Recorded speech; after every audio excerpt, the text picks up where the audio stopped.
I have to say about my organization and Pump That. What I would like to say is, okay, so how many of you know Bill from the X-Files?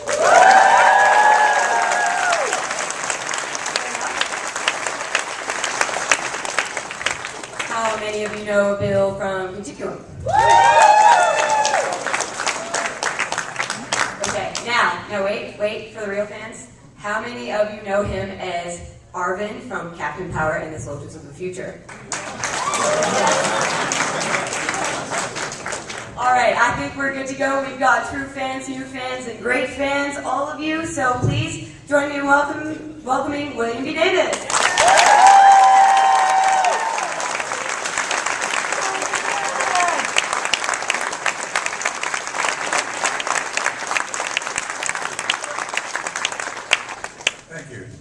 Thank you. How many of you know me as a competitive water skier? Okay. I'm delighted. I'm surprised at how many of you are here. So thank you very much. I would like first to thank the Committee for Free Inquiry for actually bringing me here. It was actually the Committee for Free Inquiry that brought me and arranged for me to be at Fan Expo. So I'm grateful to them. And why did they do that? Why did they want someone from a paranormal show to come to Fan Expo at their expense? And that begs the whole question of what is it like to be a skeptic on a show about the paranormal? First of all, maybe just to clarify for those of you who aren't familiar, what do we mean by a skeptic? Because the word is misleading in a lot of ways, and it's become ill-used, as I said in another talk just the other day. It's become ill-used by the climate change deniers, who are thought to be skeptics. And so skeptic tends now to be thought of maybe as somebody who doesn't believe in anything. There's a sister organization to the Committee for Free Inquiry called the Committee for Skeptical Inquiry, or CSI. You know, the person who thought of it had never known the television show. I know it. He introduced me to a talk once, many years ago, as someone who'd worked with Gillian Anderson. Anyway, he's a great guy, Paul Kurtz, but he's not a television watcher. But that committee was originally called the Committee for the Scientific Investigation of Claims of the Paranormal, or SciCog for short, which was actually a heck of a good title, and I'm kind of sorry they didn't keep to it. And on this, in this organization, they have some of the best scientists in the world are actually on their advisory panel. And what they do is they take claims of the paranormal, or they sometimes claims of alternative medicine, or claims of unusual things, in fact, the kind of things that the X-Files made famous, and subjected them to scientific investigation to see if they really had validity, whether we're talking about alien abduction, or past lives, or dowsing for water. Some of them are easier to test, obviously, than others. Dowsing for water is relatively easy to test.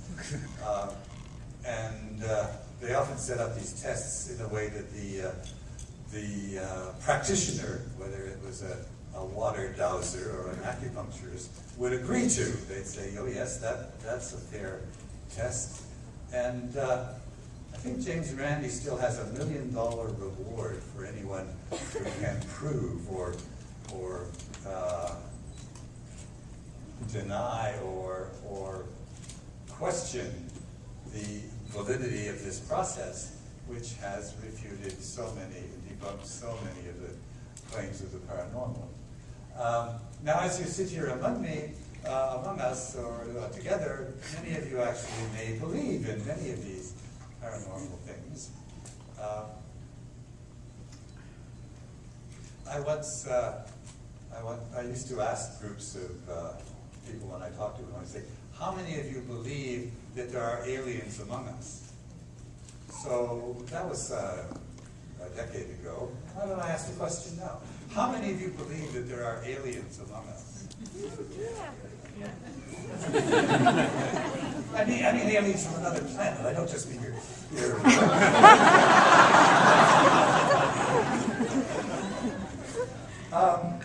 and that's a much smaller group than I used to get a decade ago, for what that's worth. Then the next question I would ask them is, how many of you believe in government conspiracies? So let me ask that question. And that's the same every time.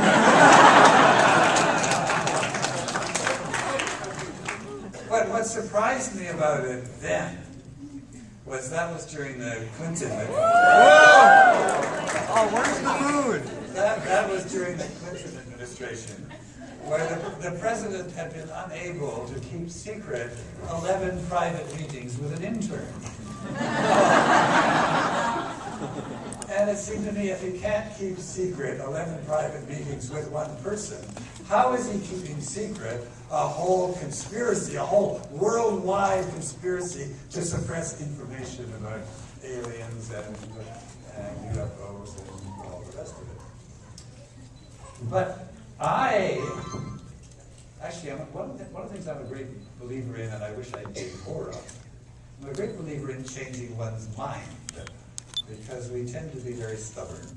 We tend to get an idea, we often get it very simply, and we defend it with great skill. Humans are wonderful at defending arguments and ideas that they got rather randomly.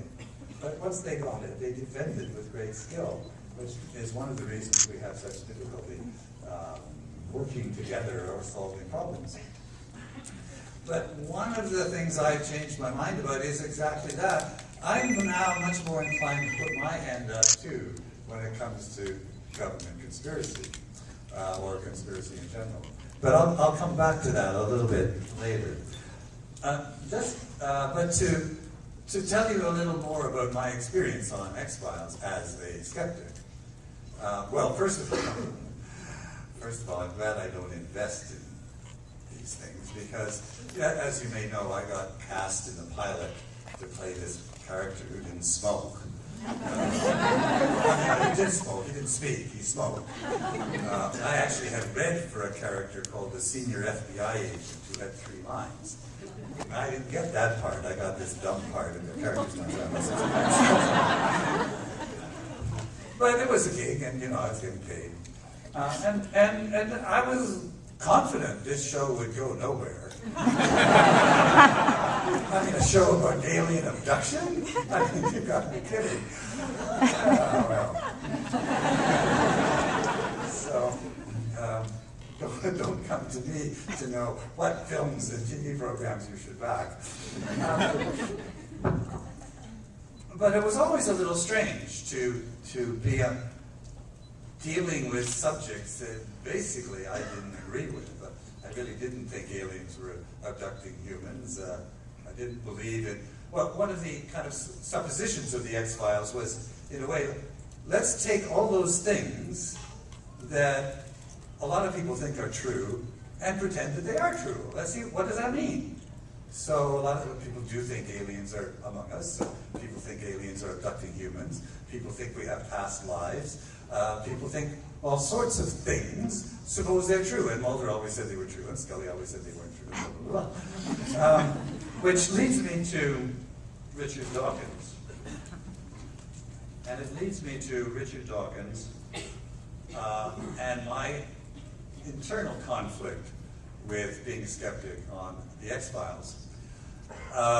Richard Dawkins' brief introduction, if you don't know, is he's now really famous as I'm an atheist. But he was really famous as a scientist.